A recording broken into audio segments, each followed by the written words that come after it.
స్వర్ణాంధ్రప్రదేశ్ కావాలంటే ముందు మీ ఆలోచన విధానం మారాలి. ఇప్పుడే సురేష్ గారు చాలా స్పష్టంగా చెప్పారు. మనందరిలో ఒక విషయం మనం గుర్తుపెట్టుకోవాలి. మన ఇంట్లో చెత్త తీస్తాం, ఎక్కడ వేస్తామంటే రోడ్డు మీద వేస్తాం. అంటే ఇల్లు మంది, ఆ రోడ్డు మాత్రం మంది కాదు.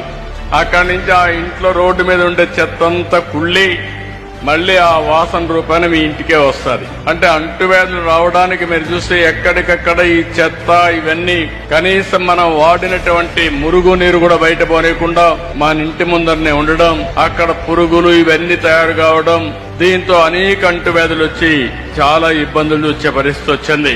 పోయిన గవర్నమెంట్ మీరు చూశారు, చెత్త మీద పన్నేశారు గాని చెత్త కూడా తీలే.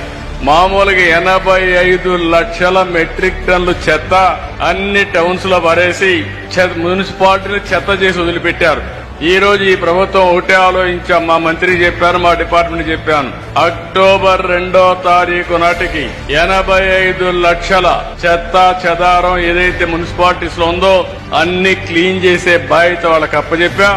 తప్పకుండా 100% జయప్రదం అవుతుందని చెప్పి మీ అందరికీ హామీ ఇస్తున్నా.